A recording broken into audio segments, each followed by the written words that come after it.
হাসির রাজা, জ্ঞানের রাজা, রসিক রাজা। বলছি গোপাল রওনা দি। মহারাজ এত ব্যস্ত হবেন না মহারাজ। হ্যাঁ ঠিকই ধরেছ, তাছাড়া ঘুম হবে কি করে বলো, আমার বাড়িতে যে ছোট্ট রাজপুত্র আসছে। তা অবশ্য ঠিক, সেই কবে থেকে আমাদের নাতিকে দেখার জন্য আমরা বসে আছি। আচ্ছা গোপাল, তুমি এইবারে রওনা দাও, বেশি দেরি করো না, জাহাজ ঢুকবার সময় হয়ে এলো। আপনি কিচ্ছু চিন্তা করবেন না মহারাজ, আমি একদম সযত্নে আপনার নাতি ও বৌমাকে রাজপ্রাসাদে নিয়ে আসব। গোপাল, খুঁজে পেতে কোনো রকম অসুবিধে হবে না। মনে আছে রানীমা? এখন তাহলে আসি।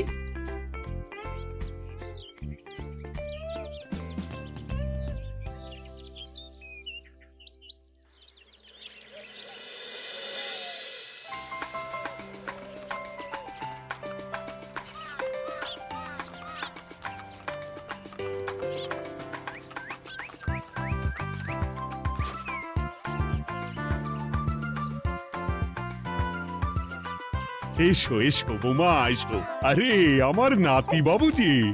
বৌমা, পথে আসতে কোনো কষ্ট হয়নি তো?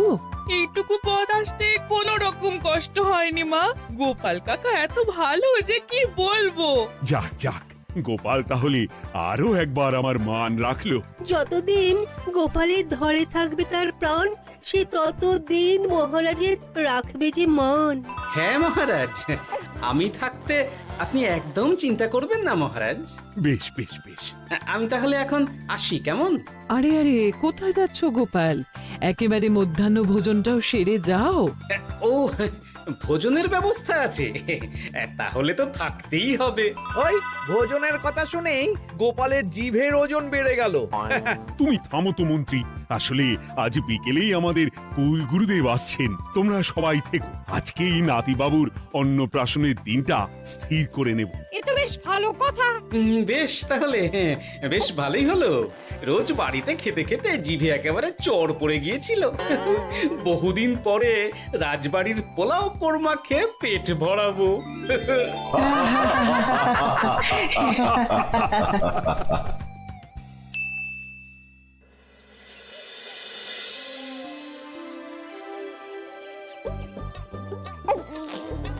বাহ, তোদের নাতির তো ঢের উন্নতি হবে রে, খুব প্রতিপত্তি হবে, নাম যশ সব হবে, কোনো চিন্তা নেই। গুরুদেব, নাতির শরীর স্বাস্থ্য ভালো থাকবে তো? দেখ, এমনিতে খুব একটা কিছু অসুবিধা তো দেখছি না, তবে হ্যাঁ, সম্প্রতি একটা বড় সড়ো ঝড় বয়ে যাবে দেখা যাচ্ছে। কি সর্বনাশ গুরুদেব, এসব কি বলছেন, কথাটা কি সত্যি? আমি মিথ্যা বলি না, যা দেখলাম, ঈশ্বর আমাকে দিয়ে যা বলালেন তাই বললাম। তাহলে কি হবে গুরুদেব? এই বিপদ এড়াবার কি কোনো উপায় নেই গুরুদেব? ওরে, তোরা আমার পুরো কথাটা শোন, কথার মাঝেই যদি এত প্রশ্ন করতে থাকিস তাহলে আমি কিভাবে আমার কথাটা শেষ করব? হ্যাঁ, ক্ষমা করুন গুরুদেব, আপনি বলুন বলুন। শোন, ওর কপালে ঝড় থাকলেও সে ঝড় ঠিক কেটে যাবে, চিন্তা করিস না, ভগবান আছেন, উনি বিপদ ঠিকই কাটিয়ে দেবেন। যখন বিপদ চরম সীমায় পৌঁছে যায় তখন ঈশ্বর নিজে এসে আমাদের বিপদ মুক্ত করে। সত্যি গুরুদেব, ঈশ্বর নিজে আসেন? হ্যাঁ, নিজে আসেন। জয় গুরুদেবের জয়। গুরুদেব, এইবারে তাহলে আপনি একটা শুভ দিন বলে দিন, নাতিবাবুর অন্নপ্রাশনটা ধুমধাম করে দিতে হবে তো। আজকের পর থেকে ঠিক 3 দিন বাদে একটা খুব ভালো দিন আছে, ওই দিন তাহলে অন্নপ্রাশনের ব্যবস্থা কর। বেশ বেশ, তবে তাই হবে গুরুদেব, তাই হবে। গোপাল, তাহলে সব কিছুর বন্দোবস্ত করা শুরু করো। সে আর বলতে রানীমা, আমি আগামীকাল থেকেই একদম জোর কদমে মাঠে নেমে পড়বো। হ্যাঁ রানীমা, আমি কোনো দায়িত্ব নেব নাকি? না থাক, যদি প্রয়োজন হয় তুমি গোপালকে সাহায্য করো।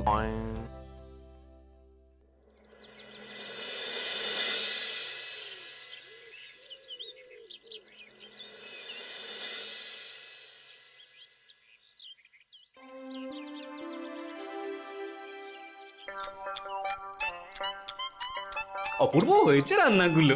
সুযোগ পেয়েছে, এক একেবারে 3 দিনের খাওয়া খেয়ে নিচ্ছে। সুযোগ কি কেউ ছাড়ে মন্ত্রী মশাই? এই আপনিই বলুন না, যখনই সুযোগ পান কোষাগার থেকে একেবারে থলি ভরে ভরে মোহর সরিয়ে। থাক, মুখ বন্ধ করো, আমার ঘাট হয়েছে বলাটা। তুমি বাবু মন প্রাণ ভরে খাও, কেমন? মহারাজ, এই রকম একটা খুশির দিনেও আপনার মুখে হাসি নেই কেন? আসলে নাতিবাবু তো আর 2-1 দিন পরেই চলে যাবে, সেই কারণেই মনটা বড্ড ভারাক্রান্ত হয়ে রয়েছে। তা তো ঠিকই, আমাদের ছেলেটা আসতে পারলো না, যাও বা নাতি এলো, তাও তো এই কটা দিন কি আনন্দেই না কাটলো। আচ্ছা রানী, আমরা যদি আমাদের কাছে আরো কদিন নাতিবাবুকে রেখে দিই তাহলে কেমন হবে? মানে বৌমাকে তো ফিরতেই হবে, বিদেশে আমাদের খোকার কত কাজ বলো তো। আরে বাবা, বৌমা না হয় ফিরে গেল, নাতিবাবু কদিন আমাদের কাছে থেকে গেলে কি এমন হবে? কিন্তু দেখো না বৌমা, আমাদেরও তো একটু ইচ্ছে হয় নাতিপুতিদের নিয়ে খেলবো, আদর করব, দেখো না। ঠিক আছে ঠিক আছে, আপনাদের কাছে আমার বাবু সোনাকে রাখতে আমার কোনো চিন্তাই নেই। ব্যাস, তাহলে তো মিটেই গেল। মহারাজ, নাতিবাবুকে কদিন এখানেই রেখে দিন, আমরা সবাই আছি, ঠিক কোলে পিঠে করে তাকে সামলে নেব। বাবা বাবা, গোপাল তোমার সব দিকে কান খোলা থাকে তাই না? মহারাজ, আমি হলাম ভাঁড়, তাই মাটির ভাঁড়ের মুখটা যেমন খোলা থাকে তেমন আমার কানটাও সব সময় খোলা থাকে, বুঝলেন?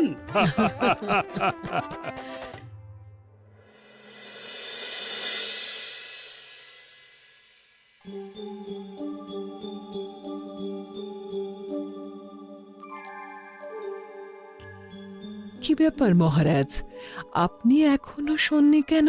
শরীর খারাপ করছে নাকি? না রানী, একটা কথা খুব ভাবাচ্ছে বুঝলে। কি কথা মহারাজ? এই যে সেদিন গুরুদেব বললেন না, যখন গভীর বিপদ আসে তখন ঈশ্বর নিজে আসেন বিপদে মোকাবিলা করার জন্য। হ্যাঁ মহারাজ, বললেন তো। আচ্ছা, ঈশ্বর কি বিপদে সত্যি নিজে আসেন? কিন্তু তিনি নিজে তো বিশাল শক্তিধর, ক্ষমতাবান, তাহলে তিনি নিজে না এসে অন্য কাউকে পরিস্থিতির মোকাবিলা করতে পাঠান না কেন? মহারাজ, ঈশ্বর কখনো কখনো নিজেই হয়তো আসেন, অথবা কখনো কারো দ্বারা বিপদ খণ্ডন করেন। ব্যাপারটা খুবই সহজ মহারাজ। না না, কিন্তু আমার মনে হয়। মহারাজ, আপনার কি মনে হয় আমি জানি না, তবে আমার যা মনে হয় আপনাকে বলেছি। আগামীকাল একবার সভাসদদের প্রশ্নটা করতে হবে, দেখি তারা কি বলে। আগামীকাল সকালে আবার বৌমা ফিরে যাবে।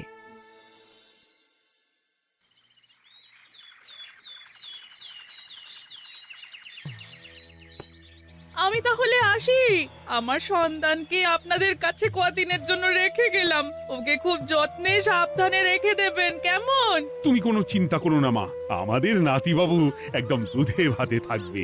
কদিন একটু দেশের মাটিটা চিনে নিক, তারপর না হয় আবার বিদেশে পাড়ি দেবে। এই বলো সোনা।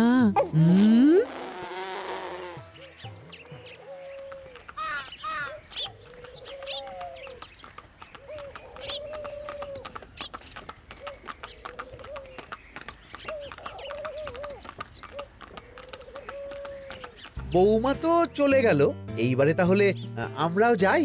আজকেও নিশ্চয়ই বৌমার ফিরে যাওয়া উপলক্ষে রাজসভা বন্ধ থাকবে। ভুলেও এই সব কথা ভেবো না মন্ত্রী, চলো এইবারে সবাই রাজসভায় চলো, তোমাদেরকে একটা খুবই গুরুত্বপূর্ণ প্রশ্ন করব। সেরেছে, মহারাজ আবার কি প্রশ্ন করবেন ভগবান জানে। সবাই রাজসভায় এসো।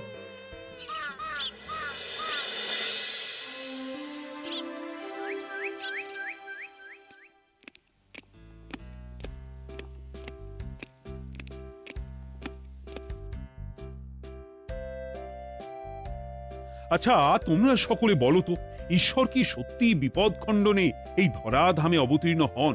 আচ্ছা, তাই যদি হয় তাহলে ঈশ্বর নিজে না এসে তার প্রতিনিধি হিসেবে অন্য কাউকে বিপদ খণ্ডন করতে পাঠান না কেন? হ্যাঁ হ্যাঁ, ঠিকই তো। কেন কেন, ঈশ্বর তো মহাশক্তিধর, উনি চাইলেই যা খুশি তাই করতে পারেন। মহারাজ, আমাদের যেমন ইচ্ছে হলে আমরা খাই দাই ঘুমাই ঘুরে বেড়াই, ঠিক সেই রকম ঈশ্বরেরও ইচ্ছা হয় নিজে নেমে এসে জগতের কল্যাণ করার। না না না, আমি কিন্তু আমার প্রশ্নের যথাযথ উত্তর পেলাম না। এই গোপাল, তুমি কিছু বলো না, একদম মুখে কুলুপ দিয়ে বসে আছো কেন? হ্যাঁ, না মহারাজ, মুখে কুলুপ দিয়ে নেই, আসলে খিদেতে পেটে ছুঁচো দৌড় দিচ্ছে। বেশি কথা বললে খাটনি হবে, আরো খিদে বাড়বে, তাই চুপ করে আছি আর কি। ইস, শুধু খাওয়া আর খাওয়া, সব সময় শুধু খাওয়ার চিন্তা। গোপাল, ছি, লজ্জা করে না? এমন একটা গুরুত্বপূর্ণ সময়ে তুমি আমার প্রশ্নের উত্তর না দিয়ে মনে মনে খাবারের কথা ভাবছো। আসলে মহারাজ, ওই না খেলে যে মাথাটা কাজ করে না, পেটে খিদে মুখে লাজ, এমন করলে তো মগজটাই পুরো ঘেঁটে ঘ হয়ে যাবে মহারাজ। বেটাকে তাড়িয়ে দিন। যাও যাও গোপাল, আমার রাজসভা থেকে এক্ষুনি বিদেয় হও দেখি। যাও যাও, তুমি যাও। যার সব সময় শুধু খাওয়ার চিন্তা, এমন পেটুককে সভায় রেখে আমার কোনো কাজ নেই। কিন্তু মহারাজ, চুপ, একদম চুপ। তুমি যাও গোপাল, যাও। যদি কোনোদিনও উত্তর খুঁজে পাও, তবেই আবার এই সভায় তোমার মুখ দেখিও।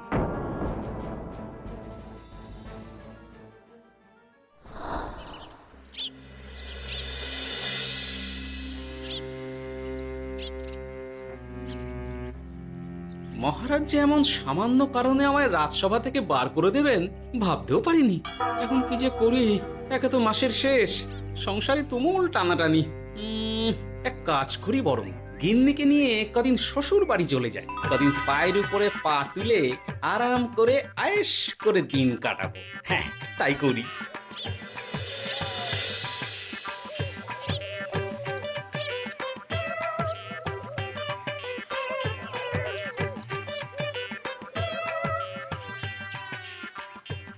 গিন্নি, ও গিন্নি, বলছি কি, ওই শিগগিরই তল্পি তল্পা গুছিয়ে তোমার বাপের বাড়ি চল, এই কটা দিনের জন্য দুজনে ঘুরে আসি, বুঝলে? কি ব্যাপার?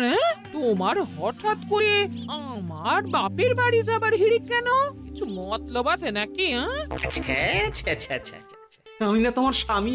তুমি আমাকে এভাবে বেমক্কা মতলববাজ বলতে পারলে? হ্যাঁ, কোথায় আমি তোমার কথা ভেবে কথাটা বললাম, আর তুমি কি না আমায় স্বামী না স্বামী কে জানে?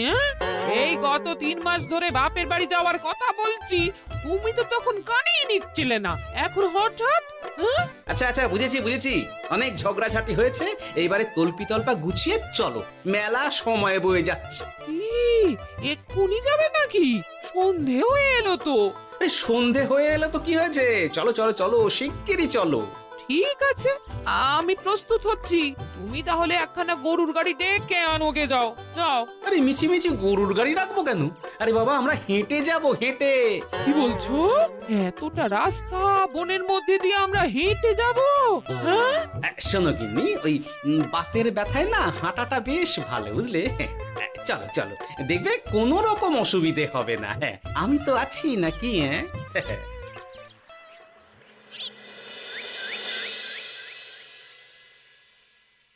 বাবা, বনটা বেশ ঘন, বলি এই সময়ে এই বনের মধ্যে দিয়ে কেউ হেঁটে যায়? মেলা গজগজ না করে চুপচাপ এসো দেখি। ও মা গো, বাবা গো, বাবা গো, কি লাগাটাই না লাগলো গো।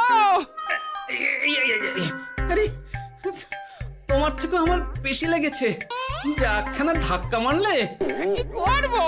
গিন্নি আমায় ধাক্কা মেরে ফেললো বটে, কিন্তু আজ আমি মহারাজের প্রশ্নের যথাযথ উত্তর পেয়ে গেলাম। বেড়াল ছানাটিকে বাঁচাতে কোনো কিছু না ভেবেই কিভাবে বেড়ালটা ওই বাঘা কুকুরটার দিকে তেড়ে গেল। হ্যাঁ, তার মানে বিপদে পড়লে সন্তানকে বাঁচাতে না, আমাকে এক্ষুনি একবার রাজপ্রাসাদে যেতে হবে, রানীমার সঙ্গে কথা বলতে হবে। আরে আরে আরে আরে, ওদিকে কোথায় চললে গো? ওদিকে তো তোমার শ্বশুর বাড়ি নয়? আরে বাবা, আমার নয়, তোমার শ্বশুর বাড়ির দিকেই আবার যাচ্ছি, বুঝলে? তার মানে আমরা আর যাবো না? না না, পরে যাব, তাড়াতাড়ি এসো দেখিনি। এ কি রে বাবা, লোকটার মাথাটা কি গেছে নাকি? কখন যে কি করছে নিজেরই ঠিক নেই, যত সব।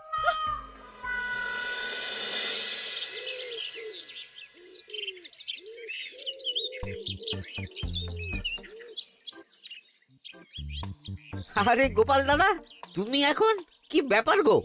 আমি একটু রানীমার সঙ্গে দেখা করতে চাই, খুব দরকার। কিন্তু এখন তো সকলে ঘুমাচ্ছে, তাই আমি তো এখন তোমাকে ঢুকতে দিতে পারবো না। আরে অযথা কথা না বলে পথ ছাড়ো, ভিতরে ঢুকতে দাও। গোপাল দাদা, তুমি এই সময় ওই ঢোকার জন্য অহেতুক জেদ করো না। তাছাড়া আমি যতদূর জানি তোমায় তো মহারাজ তাড়িয়ে দিয়েছিলেন, তাহলে আবার বহাল হব, চিন্তা করো না। দয়া করে এখন ঢুকতে দাও। গোপাল দাদা। আহ পেয়াদা, এই এই কি ব্যাপার? এত হইচই কিসের? কি হয়েছে? রানীমা, আমি আপনার সঙ্গে একটু কথা বলতে চাই, বিশেষ দরকার আছে। এসো এসো, ভেতরে এসো। তাহলে মহারাজকে তোমার পরিকল্পনা মতো বাইরে নিয়ে যেতে পারলেই উনি ওনার প্রশ্নের উপযুক্ত জবাব পেয়ে যাবেন, বলছো? সে ব্যাপারে আপনি 100% নিশ্চিত থাকুন রানীমা। এখন আপনি শুধু আমার পরিকল্পনা অনুযায়ী মহারাজকে নৌকা বিহারে যেতে রাজি করান। তারপর কি হয় সেটা আপনি নিজেই সচক্ষে প্রমাণ পেয়ে যাবেন। তোমার উপরে আমার অগাধ আস্থা গোপাল। ঠিক আছে, তুমি যেমনটা বললে ঠিক ওইভাবেই আমি নৌকা বিহারের ব্যবস্থা করছি। রানীমা, দেখবেন এই পরিকল্পনাটা যাতে কোনোভাবেই পাঁচকান না হয়, তাহলে কিন্তু সব ভেস্তে যাবে। নিশ্চিন্তে থাকো গোপাল, কিচ্ছু হবে না, নিশ্চিন্তে থাকো।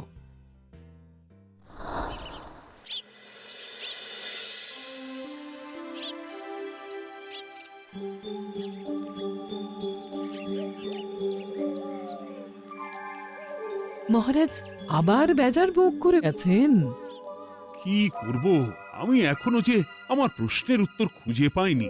এইভাবে আপনি আর কতদিন মুখ ভার করে বসে থাকবেন শুনি? কি জানি, কিছুই আর ভালো লাগে না যে।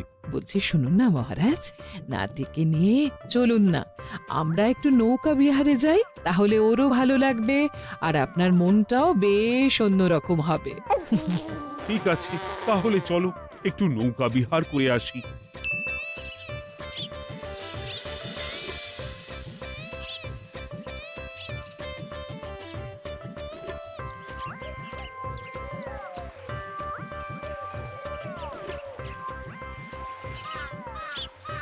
এই তো মহারাজ, আসুন আসুন, সেই কখন থেকে আপনার জন্য অপেক্ষা করছি। এ কি গোপাল, তুমি এখানে? কি ব্যাপার? তোমার সঙ্গে তোমার স্ত্রীও আছেন দেখছি। মহারাজ, কতদিন আপনাকে দেখিনি বলুন তো, তাই আজকে একদম সস্ত্রীক চলে এলাম। চলুন চলুন, সকলে মিলে নৌকো বিহার করে আসি। কিন্তু আমি তো তোমাকে তাড়িয়ে দিয়েছিলাম, তারপরেও তুমি। মহারাজ, অনেক তো হয়েছে, এখন এসব কথা ছেড়ে নৌকোতে টুকুস করে উঠে পড়ুন দেখি। কিন্তু মহারাজ অযথা দেরি করবেন না, চলুন উঠে পড়ুন।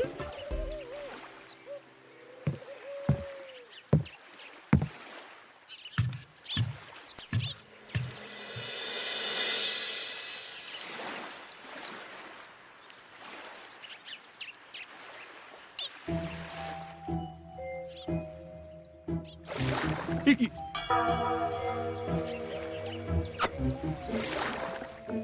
এই না, দেখো দেখো, ও কোনো সাড়া শব্দ করছে না কেন? সারা শব্দ করবেন না মহারাজ। মানে এসব কি বলছো? এই পুটুলির ভেতরে তো আপনার নাতি নেই, এখানে নাতির বদলে রয়েছে একখানা খেলার পুতুল। এসব কি বলছো তুমি? এইটা যদি পুতুলি হয় তাহলে আমার নাতিবাবু কোথায়? হ্যাঁ, আপনার নাতি এইখানে একদম সুরক্ষিত অবস্থাতেই আছে। যাক বাবা, আমি যে কি ভয় পেয়ে গেছিলাম তার কি বলবো।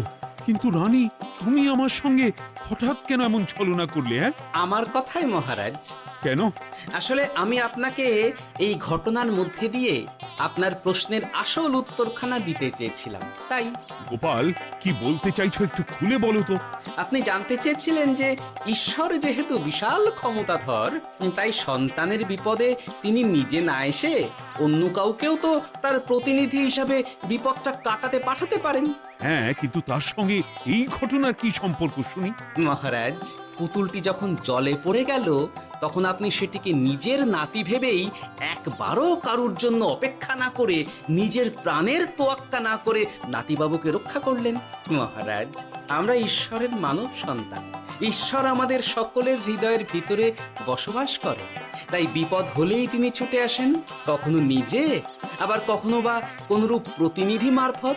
তাই ভবিষ্যতে আর কোনোদিনও ঈশ্বর সম্পর্কিত কোনরূপ সংশয় মনে রাখবেন না, কেমন?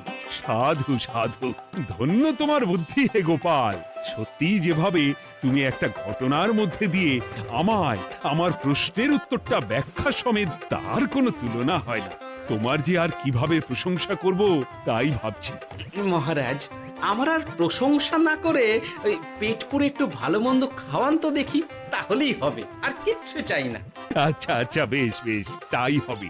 আগামী 7 দিন তোমার সস্ত্রীক সহ রাজবাড়িতে দুবেলা আহারের নিমন্ত্রণ থাকলো, কেমন? ব্যাস, আর কি চাই?